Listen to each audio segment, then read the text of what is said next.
Imaginez un peu le tableau. La gloire absolue. Vous êtes au sommet du football africain, champion. C'est tout un pays qui explose de joie. Et puis, le silence. 2 mois passent et là, un simple communiqué, une décision administrative sortie de nulle part vient tout effacer.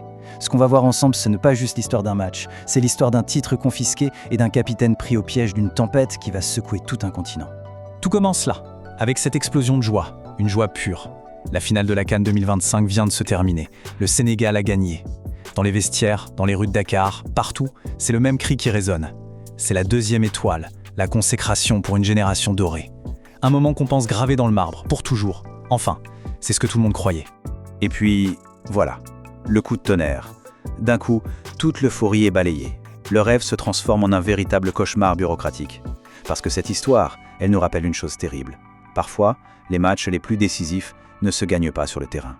Le verdict tombe, sec, prononcé par la Confédération africaine de football, la CAF. Victoire sur tapis vert pour le Maroc. Le Sénégal, qui a gagné sur la pelouse, est tout simplement déchu de son titre. Le motif ? Ce n'est pas un but, ce n'est pas une faute, c'est une interprétation d'un point de règlement. L'incompréhension est totale, et la colère, elle, commence à monter sérieusement. Ok, alors, pour bien tout comprendre, on va plonger au cœur de ce scandale. Il faut absolument qu'on revienne sur cette finale électrique, sur ces quelques minutes où tout, absolument tout, a basculé. Alors, resituons-nous. On est dans les toutes dernières secondes du match. La VAR accorde un pénalty vraiment litigieux au Maroc. Tout le stade retient son souffle.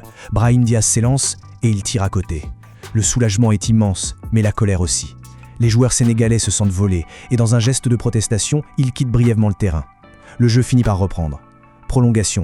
Et là, c'est la libération. Pape Gueye marque. Le Sénégal est champion. Sur le terrain, l'histoire est écrite. Sauf que c'est ce petit moment de protestation, ce geste d'humeur, que la CAF va utiliser pour tout réécrire 2 mois plus tard. Et c'est là qu'entre en scène le personnage principal de notre histoire, le capitaine Idrissa Gana Gueye. Un leader, un guerrier, respecté par tout le monde. Et pourtant, en l'espace de quelques secondes à peine, il va livrer 2 messages complètement opposés, qui vont devenir le symbole de toute cette affaire. C'est ça le grand contraste. D'abord, on a le combattant. Après un match, on l'interroge. Et il ne se contente pas de parler, non, il agit. Devant les caméras, il mime un 2 avec ses doigts. 2 étoiles. Il l'affirme haut et fort. La seule vérité, c'est celle du terrain. La décision administrative, ce n'est que du vent. Pour lui, pour son équipe, ils sont les champions. Point. C'est plus qu'une déclaration, c'est un acte de résistance. Et c'est là que ça devient fascinant. C'est le virage à 180 degrés. L'impensable. Le même homme, quelques secondes après avoir revendiqué son titre avec fierté, propose de tout rendre. Oui, de rassembler les médailles et de les offrir au Maroc. Pas comme un aveu de défaite, non. Plutôt comme un sacrifice au nom de quelque chose de bien plus grand, la paix. Et cette double déclaration, elle nous plonge au cœur d'un dilemme d'une puissance incroyable. Que choisir quand 2 principes aussi fondamentaux s'affrontent ? Est-ce qu'il faut défendre la justice jusqu'au bout, quitte à mettre le feu aux poudres, ou est-ce qu'il faut sacrifier sa propre victoire pour préserver l'unité et la paix ?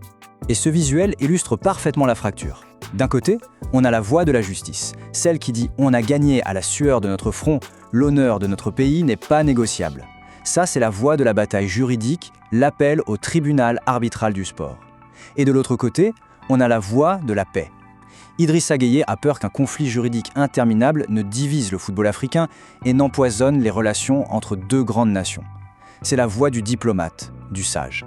Alors voyons comment ça a évolué, parce que la proposition de Gueye, loin de calmer les choses, a agi comme un véritable détonateur. Elle a mis en lumière toutes les fractures d'un continent passionné de football.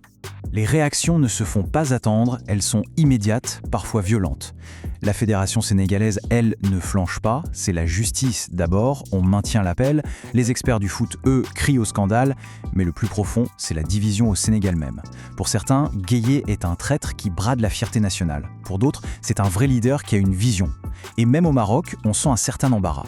Beaucoup de supporters ne veulent pas d'une victoire gagnée en coulisses. Le point crucial à comprendre, c'est qu'on ne parle plus seulement de foot.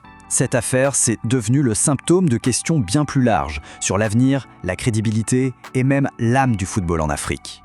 Ça fait des années que la CAF est critiquée pour sa gouvernance, souvent jugée opaque. Cette affaire, c'est peut-être la crise de trop. Le monde entier a maintenant les yeux rivés sur le tribunal arbitral du sport. Sa décision, elle ne va pas juste dire qui est le champion de 2025. Elle va rendre un jugement sur la CAF elle-même. Et ça pourrait forcer une refonte totale des règles pour qu'on en finisse avec la politique des couloirs qui l'emporte sur la magie du terrain. Au final, le dilemme d'Idrissa Gueye, c'est devenu notre dilemme à tous, celui de tout un continent. Et la question, elle est vertigineuse. Que faut-il choisir? La justice à tout prix, même si elle doit diviser, ou la paix avant tout, même si elle a le goût amer de l'injustice? L'honneur d'une victoire ou l'unité de tout un football? Quelle que soit la réponse, une chose est sûre, elle laissera une trace indélébile.